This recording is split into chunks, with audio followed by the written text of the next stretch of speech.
Salut tout le monde! Oui, je me suis permis de changer le titre de la vidéo.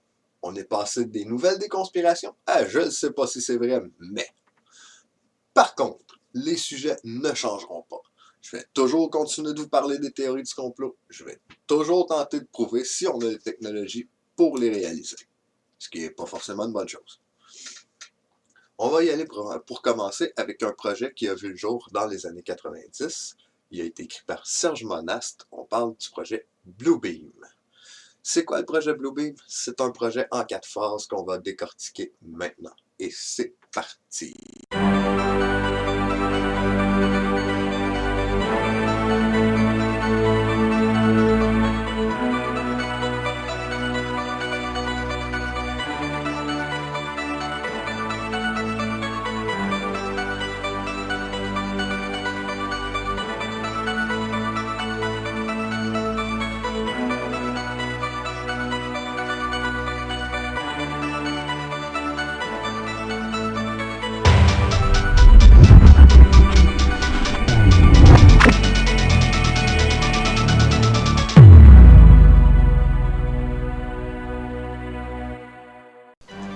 Vous devez savoir que la religion du Nouvel Âge, c'est une théocratie qui va être obligatoire pour une domination mondiale. Vous allez comprendre tout de suite pourquoi, parce qu'on y va avec la phase 1 maintenant. Phase 1. La première phase, ils ont dit qu'ils détruiraient les connaissances archéologiques religieuses. Fait que j'ai fait des recherches, j'ai retrouvé des petites vidéos. Je vous ai gardé des extraits, les liens vont être dans la description pour les regarder au complet. Mais ces vidéos-là décrivent assez bien le fait que la science tente de détruire les religions ou tout simplement modifier en quelque sorte ou les expliquer autrement. Attention, je vous avertis, il y a certaines de ces vidéos-là, si vous les regardez au complet, vous êtes extrêmement axé sur vos religions, ça pourrait vous choquer. Mais mon but n'est pas de vous choquer. Moi, je ne fais que transférer les faits. Moi, je fais des recherches, ils disent ça, on vérifie dans des vidéos. Je vérifie ça avec vous. Donc, l'avertissement, il est là. Ne soyez pas choqués ou soyez objectifs quand vous faites des recherches.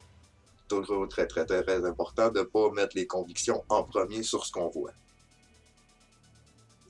Lui, c'est Horus. Il est le dieu du soleil.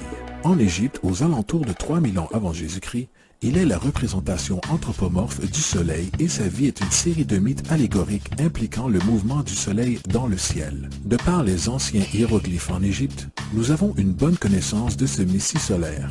Par exemple, Horus, étant le soleil ou la lumière, avait un ennemi connu sous le nom de Seth. Et Seth était la personnification des ténèbres de la nuit. Métaphoriquement parlant, chaque matin Horus gagnait la bataille contre Seth, alors que la nuit tombant, Seth vainquait Horus et l'envoyait en enfer.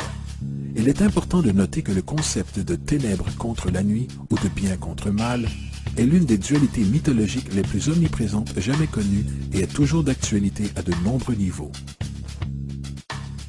En gros, l'histoire d'Horus est la suivante. Horus est né le 25 décembre, fils de la Vierge Isis-Mérie.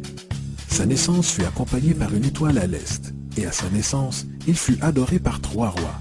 À l'âge de 12 ans, il était un enfant prodige enseignant, et à l'âge de 30 ans, il fut baptisé par un personnage connu sous le nom d'Anup, et commença alors son ministère. Horus avait 12 disciples avec lesquels il voyageait, accomplissait des miracles tels que guérir les malades et marcher sur l'eau. Horus était connu sous de nombreux noms symboliques, comme la vérité, la lumière, le fils oint de Dieu, le bon berger, l'agneau de Dieu et beaucoup d'autres encore. Après avoir été trahi par Typhon, Horus fut crucifié, enterré durant 3 jours, puis ressuscita. Ces attributs d'Horus, qu'ils soient originels ou non, semblent s'être diffusés dans de nombreuses cultures, car beaucoup d'autres dieux se trouvent avoir la même structure mythologique. Attis de Phrygie, né de la Vierge Nana un 25 décembre, fut crucifié, placé dans une tombe, et après 3 jours, il ressuscita. Krishna d'Inde, né de la Vierge de Vaki, avec une étoile à l'est annonçant son arrivée, accomplit des miracles avec ses disciples et après sa mort, ressuscita.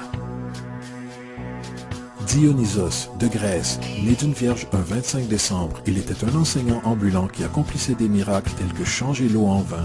On l'appelait le roi des rois, l'unique fils de Dieu, l'alpha et l'oméga, et par de nombreux autres noms. Et après sa mort, il ressuscita.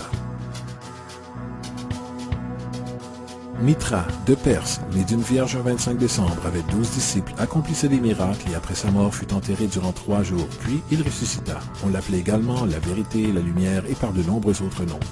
Il est intéressant de noter que le jour sacré de Mithra était le dimanche. Vous vous êtes dit, je vais étudier l'islam en profondeur. Pourquoi? Parce que les machines totalitaires, il y en a eu. Ah mais déjà vous nous dites c'est totalitaire, ça va pas. Oui, mais bon. Quand j'ai étudié les machines totalitaires, j'ai vu un certain nombre de structures. La Chine que vous avez bien étudiée en particulier. La Chine, le national-socialisme, le socialisme soviétique et beaucoup d'autres systèmes dans le passé.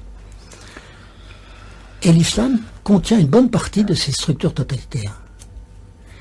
Et puis les machines à détruire très anciennes, je les ai étudiées aussi, il y a plus de 5000 ans, c'était des religions particulières qui étaient organisées sur un système destructeur. Et l'islam, c'est à la fois... Lesquelles?